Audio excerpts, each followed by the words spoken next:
Hello everyone, welcome back to my channel if you're not new here. My name is Amber.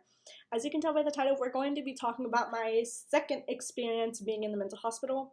Keep in mind that this story is going to be a little bit hazy because I was in the mental hospital. My mind wasn't all clear and all there, but I do have some notes and I do have some stuff that I written down right when I got out, when I got back to where I live now. So I have some of those notes that I'll be reading. Anyway, so we're just going to go ahead and get into it. So, how did I end up there in the first place? Well, at the time I was going through a really hard time. I started developing mania and I started developing psychosis to some degree. I believe the mania was stronger than the psychosis, but I was definitely psychotic, that's for sure. I basically, to put it short, I was in and out of the hospitals all day trying to get help for myself because at first I wasn't manic and I was just frantic and I was just I need to get out of the situation. I moved away from home. I'm get someone to help me to move out, to just help me get out of the situation. So I went to the hospital, talked to a social worker on the phone for about an hour because if you watched my I was groomed at 17 video, you know this is the boyfriend that I was with at the time. But yeah, he got my medication and picked me up from the hospital after I talked to the social worker, and I went home, and I was still struggling, and so then we went to a different hospital to calm me down. I was in there for a while, and to be honest, right before I got into the mental hospital, that night, when I was at that second hospital that I was at, I thought I was possessed. I literally thought that, I was, literally crying out to God himself or herself to save me because it was that bad, the anxiety and the guilt that I had for trying to speak up about my story to the social worker. My then boyfriend just, manipulated me into not telling and to taking back a police statement that I made. So I was dealing with a lot of anxiety from that, and I loved him, and I didn't want, him to be mad or upset with me, so I just gave in, and I asked for anxiety medication, and I got the anxiety medication, and then that helped calm me down a lot, but my mind was still racing a little bit. So we left, and then I went to pick up my medication that they sent in. I was on hydroxyzine. I don't know how many milligrams I was on, but I was on hydroxyzine. I'm on it now too for my anxiety, but at the time they gave that to help with my anxiety, but it wasn't enough to stop the schizophrenic episode that was going on and the mania that was going on. So basically, took that medication. I was hallucinating. I was starting to think that my food was poisoned. I thought that the people at the McDonald's drive-thru poisoned my food. I thought my ex poisoned my food, my then boyfriend, which is my ex, same person. I thought he poisoned my food. I thought my coworkers poisoned my food. I was just basically really struggling with these delusions and these paranoid thoughts. And so basically after that occurred, I started just everything started melting and morphing, and uh I was trying to look at the couch to try to ground myself because I was sitting on the couch and I was looking at the other part of the couch, and I was trying to ground myself, and then everything just started lifting up and breathing and moving and morphing, and it was really, really spiritual, but also scary at the same time. But I had this fearless mentality. I was scared, but I couldn't control it. I felt possessed. I will say I definitely felt possessed. That's the best way I can describe it. I'm laughing because it's I don't I have a love-hate relationship with that ideology. I don't know if it's true or not. I really don't know. I'm spiritual, but I'm kind of a little bit iffy about that. Anyways, so back on topic. So yeah, things just started morphing and melting, and from my notes, it literally says that I thought that I was the leader of the world's apocalypse. I thought I was a mermaid stuck in a human body, and I was transforming into a mermaid, and I literally physically felt my shins have stabs in them. It felt like it was stabbing me, and it really hurt. And then I decided to get in the shower while I was at home, and I was okay, I'm gonna get in the shower. So I get in the shower and literally I just started like blacking out and like just going crazy, and I was seeing all these things in my head, and I was feeling my soul rise up out of my body and came back down. And then what happened was is I just felt like I was like transforming into something other than myself, something that wasn't human. I literally thought that I was a siren. Like I thought I was a mermaid, like that was transforming and I'm stuck in a human body, and that's why I'm feeling all of these feelings and feeling these emotions and having all this pain in my body. And I genuinely thought that. Anyway, so to skip past all of that craziness, yeah, I told my then boyfriend. I woke up like, well, I didn't wake up because I didn't sleep the night before because I was manic. I just walked into our room and I was like, I'm gonna kill you. I'm gonna kill you. I'm like, don't you ever fucking touch me again. Don't you ever talk to me again, or else I will kill you. And at the time, like, I would like to say that I wasn't actually gonna do it, but to be honest, because I was going through such a manic episode and such a schizophrenic episode, like the voices in my head would not stop. And so he called the cops on me and had me detained. And so I got detained, and I went back to the hospital that I was at the very first time. And yeah, I wrote a note. I don't know like what it exactly said, but I wrote a note about a whole bunch of dots that I was connecting in my head that weren't making sense. Like if you like, let me see if I can read it from my book Shadows here. Um let's see. Oh, I saw a vision of me like on the top of a tower, and like it was the world's apocalypse. I don't know like why I was seeing that, but I was seeing like a siren or someone who just has siren like energy, and it was me. And I was at the top of a very tall tower building, and I was like a CEO of something, and then like the apocalypse started, and I was supposed to be the catalyst for that. I don't know why I thought this. Like I said, delusions, part of schizophrenia, schizoaffective disorder. Um, yeah, I went to the hospital after that, and then I was taken to the mental hospital. So this is where we get into the mental hospital. Okay, so when I first got at the mental hospital, I was strapped down in a gurney, and at the time I was like, oh my god, I'm just like Melanie Martinez in nurse's office. Like I don't like, before you guys come at me, like I don't really support Melanie Martinez anymore, especially with allegations. I was 16 when those allegations came out, and I decided to believe her, and then I grew out of it because I'm also a victim of parasocial grooming, in my opinion, for that. Um, yeah, I was like, oh, I'm famous. Like, I'm just like, I don't know. I got this idea in my head that I was famous, that I was going to be the most famous person in the world. I don't. Anyway, so yeah, I got off the gurney, and then I tried to go sit down in the common room to watch the TV. And this person was just like, go back to your room, you're not welcome here. And I was just like, okay. So I went back to my room, and I started reading this book that they had in there. And I don't really remember like what it was all talking about, but it was like basically a different scenario for like America and like how it comes to be, and like a really weird story that's like a play on America, I guess, and the establishments that America like has created and stuff like that. And I thought that applied to my life. I was just like, oh, this is talking about me. This is talking about my ex. I'm like, this is like a metaphor for my life. Like, but like it's actually gonna come true. Like I'm like, I don't know how this is gonna play out, but it's gonna come true. And I just was convinced that I was a part of the story, and that this book was meant for me to find, and that like I was written in this book, and like this author didn't even know it, like a psychic vision. Like I was that psychic vision, and like that makes no sense. Like I get metaphors, but that makes no sense. You know what I mean? I'm able to laugh about it now, but yeah. So after I got there, was reading that book. I won't talk about something that I did when I was there, just because it's very private and it's very embarrassing, and I don't want to talk about it. But I did something in my room that I probably shouldn't have done. um and yeah, you can tell like it's a dark secret of mine that I won't share by my face. Anyways, let me go back to my notes. Let's see. Oh, they put me on so many different medications to calm me down that I like when I went to sleep, I literally thought I was dead. And then I woke up and I was just like, fuck, I'm not dead. Like I was just like, holy shit, like that's crazy. Like I slept so deep.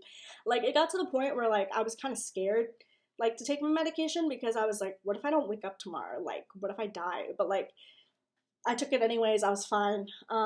Let's see.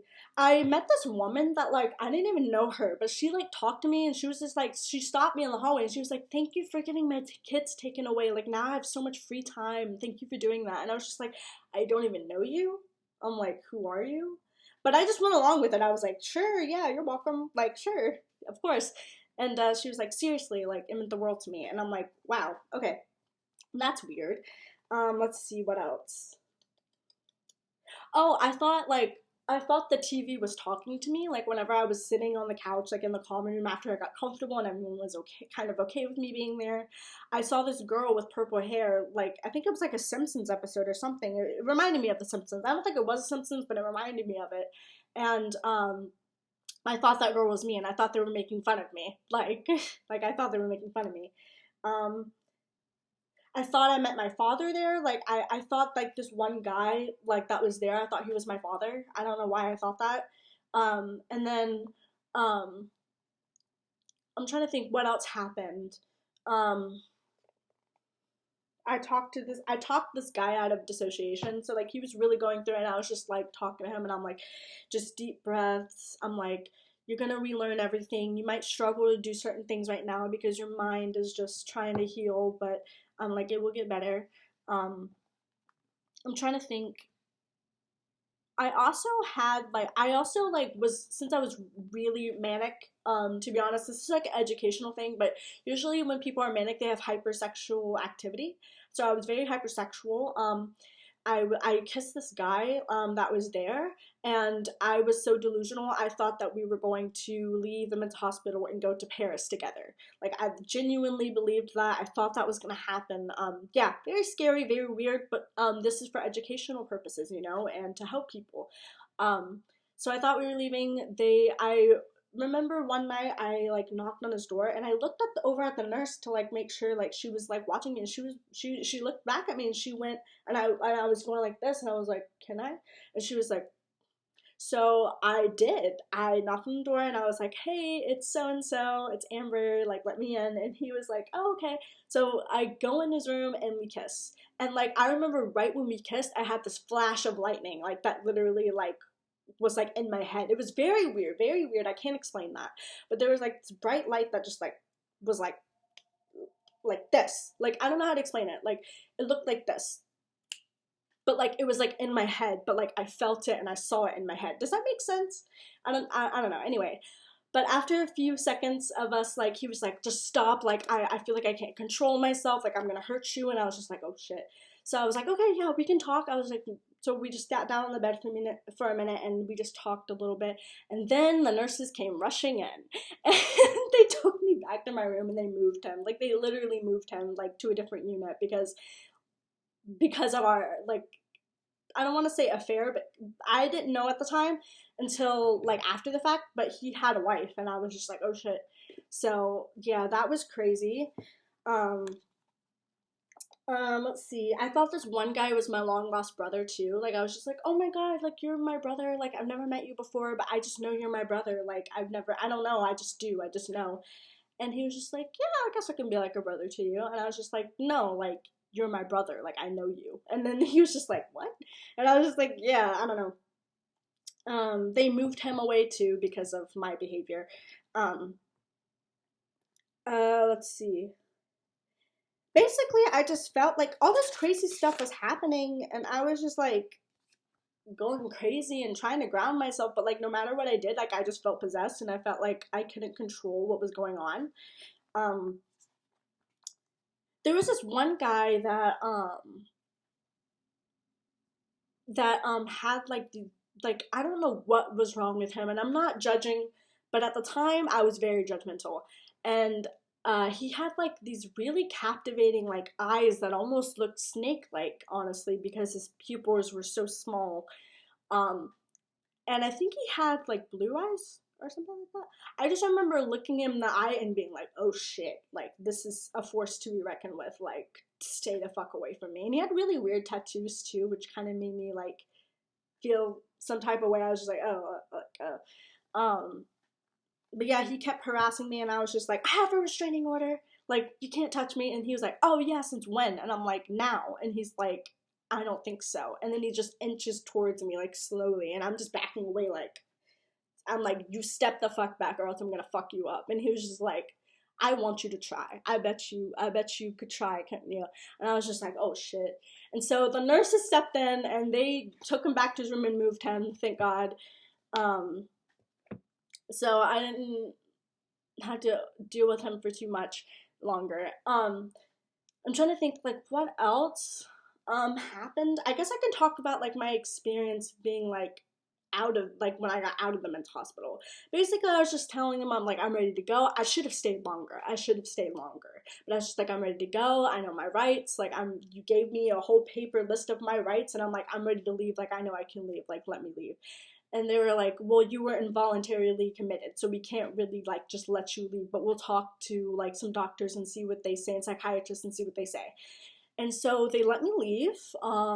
It was, I don't remember what day it was, but I think it was like 3 days before my 21st birthday. And I spent my 21st birthday in the hotel room alone. I was writing music, I was still going crazy, and I was still manic. But I was actually able to ground myself somewhat because of all the medications that they gave me to take home. But I was still going through it, like even though I was on those medications. They clearly were not strong enough. Anyway, so I booked a first class flight home. I booked a first class flight because I was just so confused, and I was just like, I don't know how this works. Like my mind just wasn't all there, you know. I honestly think a lot of it was trauma based too. But like I was just like, oh, I don't know how to do this, like how. And I was just like, okay, well this option says this, so let me just book this first class flight. So I literally had one bag, couldn't fit my other stuff, so I just like left it with my ex-boyfriend's cousin, I think, or sister. I think it was her cousin. Yeah, cousin. She came and picked that up, and it was sent to me later on, after I got back down to where I live now. But that experience was really scary because I genuinely felt like I was losing my mind, and I could not stop it. I couldn't control it. You know what I mean? So it was very scary. But basically, yeah, after I got home to where I am now, like I was just trying to put the pieces of my life back together, I guess. And some spiritual thing I want to talk about is kind of Saturn in the 12th house. That was like part of my experience with Saturn in the 12th house was like, because 12th house rules mental facilities, it rules prisons, it rules being locked up, it rules things being hidden, so, and being controlled. So, and very confined. So, I say so one more time, I swear. That was hard. That was really hard. And the whole time that I was there, I was just like, I'm possessed. I'm like, I feel possessed. I'm like, I know this isn't me, but I can't control it. I can't stop it. So I knew I was going crazy, and I knew what I was feeling wasn't completely normal. But I just couldn't turn those thoughts off, and I couldn't turn those delusions and those paranoias off, and all this other stuff. So yeah, I mean, with that being said, that's pretty much like the story is that like I got into a whole bunch of like weird situations with people. I think like there was this group of girls that were trying to like bully me too and like trying to make me feel some type of way, and I was just like, nice try. And yeah, they backed off after that, but yeah. So I think with that being said, I'm gonna end this video here just because I know it's all over the place. It's a very hazy time for me. This happened about 2 years ago. Yeah, about 2 years ago. Um, so yeah. With that being said, I think I'm gonna end this video here. But I guess any advice I could give would be, don't be afraid to seek out help if you need it. If it's really that bad, please, please, please go get help and worry about the other stuff later on. Um, and yeah, definitely listen to your psychiatrists, or psychiatrist or psychologist, and really hear them out and hear what they have to say before jumping to any conclusions or making any decisions, because they really helped me out a whole bunch. Thank the heavens or whatever you believe in, like, that I was able to get the medication that I needed, um, because without it, like, I probably wouldn't be here. I probably would end up in jail for hurting someone, um, or end up being suicidal or something, and like offing myself. So yeah. With that being said, I'm gonna get in this video here. That was not a sentence. I'm gonna go ahead and end this video here. But I hope you guys enjoyed, and let me know down in the comments if you have any questions for me or concerns. I'm doing okay now. But yeah, I hope you guys have a lovely day, even whenever you're watching this, and I'll see you later. Bye.